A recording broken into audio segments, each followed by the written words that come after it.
আমাদের ত্রিপুরা রাজ্যের সম্মানিত সরকারি কর্মচারীদের জন্য কি সুখবর আসছে?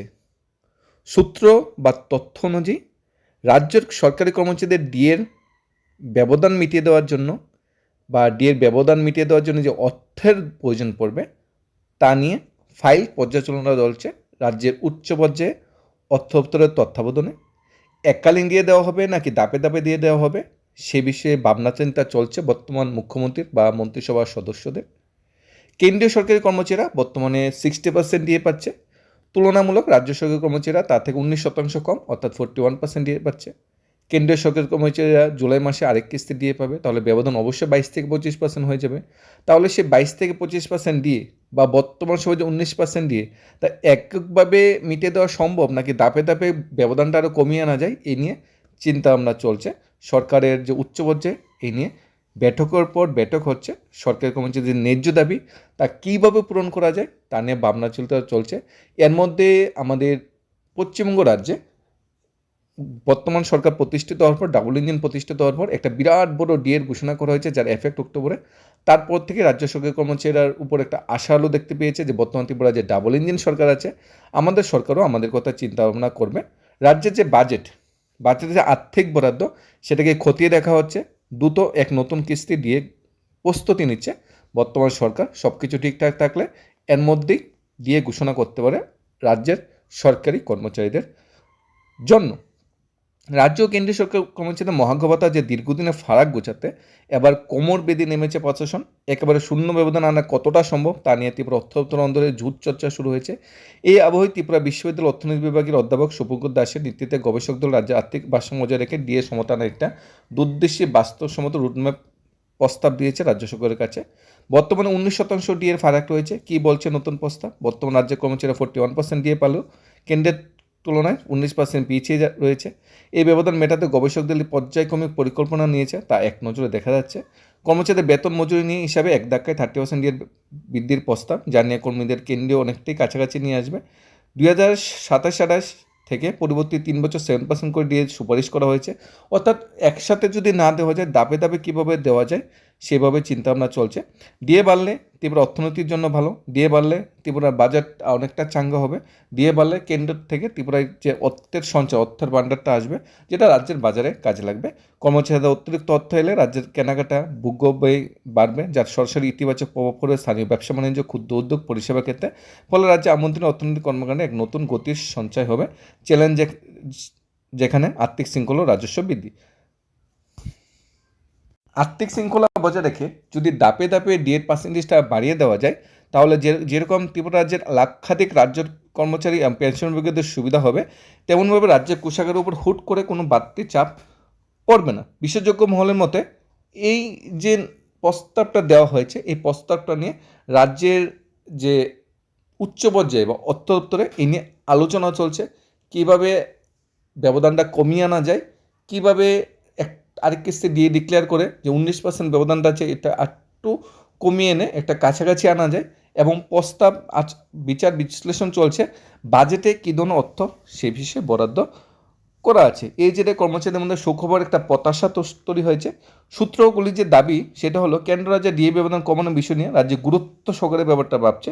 তবে বকেয়া ডিএ পরিশোধ করা হবে এককালীন নাকি ধাপে ধাপে সে বিষয়ে এখনও কোনো চূড়ান্ত সিদ্ধান্তের কথা সরকারিভাবে জানায়নি। সমস্ত রাজ্য সরকার ডিএ বৃদ্ধির ঘোষণা দেওয়ার পর থেকেই বকেয়া ডিএ নিয়ে কর্মচারীদের প্রত্যাশা আরও বেড়েছে। এর মধ্যে ত্রিপুরা রাজ্য সরকার কিছু মাস আগে 5% ডিএ ডিক্লেয়ার করেছিল, যেখানে ব্যবধানটা 22% ছিল, সে রাজ্য সরকার কমিয়ে এনে 19% এনেছে। আস্তে আস্তে কমানো আরও চিন্তাভাবনা চলছে। তবে এখন পর্যন্ত রাজ্য সরকারের পক্ষ থেকে বকেয়া ডিএ পরিশোধ বা কেন্দ্রের সমাজে ডিএ কার্যকরের বিষয়ে কোনো আনুষ্ঠানিক বিজ্ঞপ্তি প্রকাশ করেনি। কিন্তু অর্থ দপ্তরের তথ্য অনুযায়ী, সূত্র অনুযায়ী পর্যালোচনা চলছে কীভাবে কমিয়ে আনা যায়। ত্রিপুরা ইনফোতে ডিএ যে রুটম্যাপটা কীভাবে কপিয়ে আনা যায় এ বিষয়ে একটা আর্টিকেল উঠে এসেছে ত্রিপুরা ইনফোতে। এ বিষয়ে একটা আর্টিকেল উঠে এসেছে জনশক্তিতে। এ বিষয়ে একটা আর্টিকেল উঠে এসেছে দুরন্ত টিভিতে। এই বিষয়ে আরও কিছু নিউজ প্ল্যাটফর্ম আছে যেগুলোতে ডিএ ব্যাপারে রাজ্য সরকারের চিন্তাভাবনা বিষয়ে কিছু তথ্য সহকারে আর্টিকেল উঠে এসেছে, বিচার বিশ্লেষণ উঠে এসেছে। রাজ্য সরকার নির্ভর করছে রাজ্য সরকার কী চাই। আশাটা ছিল অক্টোবর 2025-এর মধ্যে রাজ্য সরকার এড পে কমিশনে ঘোষণা করবে, বকেয়া দিয়ে মিটিয়ে দেবে, তারও ষোড়শোত্তর কমিশন থেকে সেই পরিমাণ টাকা আসতে শুরু করবে। এখন জুলাই মাস, এপ্রিল থেকে ষোড়শোত্তর কমিশনের পিরিয়ড শুরু হয়ে গেছে। এখন যা অর্থাকড়ি সেন্ট্রাল থেকে আসবে ষোড়শোত্তর কমিশন অনুসারে আসবে। যদি রাজ্য সরকার অক্টোবর 2025 মধ্যে সমস্ত কিছু বকেয়া বঞ্চনা মিটিয়ে দিত, তাহলে এখন যে ফান্ড আসতো ষোড়শোত্তর কমিশনের ফান্ড, নতুন বেতনের উপর ফান্ড আসতো, নতুন ডির উপর ফান্ড আসতো। কিন্তু রাজ্য সরকার যেহেতু সমস্ত বকেয়া বঞ্চনা মিটিয়ে দেয়নি, এখন ষোড়শোত্তর কমিশন থেকে সেই পরিমাণ টাকা আসবে, সেটা আশা করা কিন্তু অনেকটা বৃথা।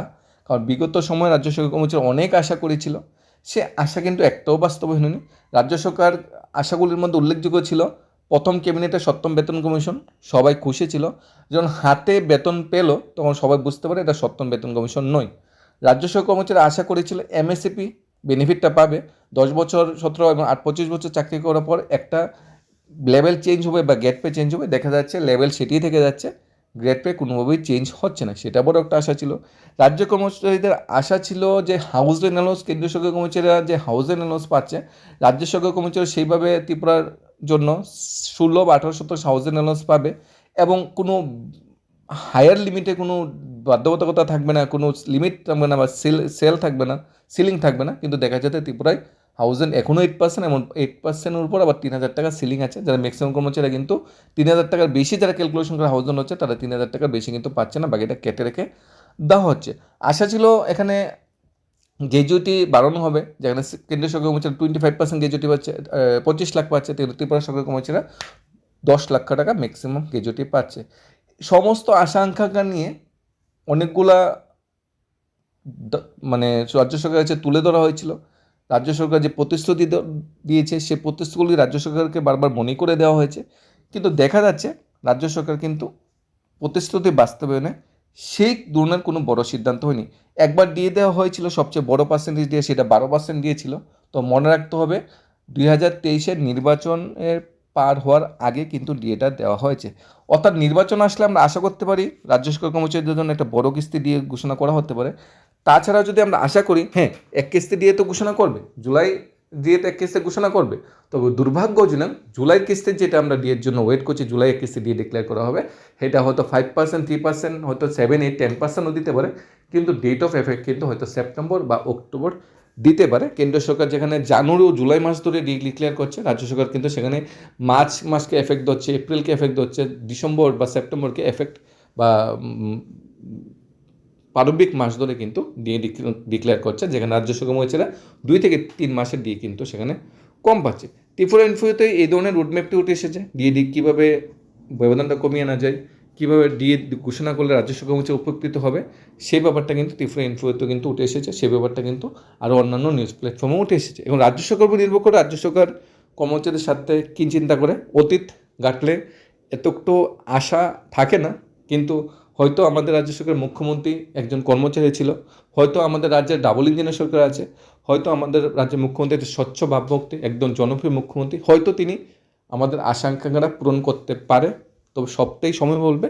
হ্যাঁ, আমরা খুব শীঘ্রই এক কিস্তি দিয়ে পাচ্ছি। তো পার্সেন্টেজটা 5% হবে না 10% হবে, নাকি ব্যবধান পুরোই মিটে দেওয়া হবে, পুরোটাই রাজ্য কোষাগার বলবে, পুরোটাই রাজ্য বাজেট বলবে, পুরোটাই মন্ত্রিসভার সদস্যদের ইচ্ছা, বর্তমান সরকারের ইচ্ছার উপর নির্ভর করবে। ধন্যবাদ।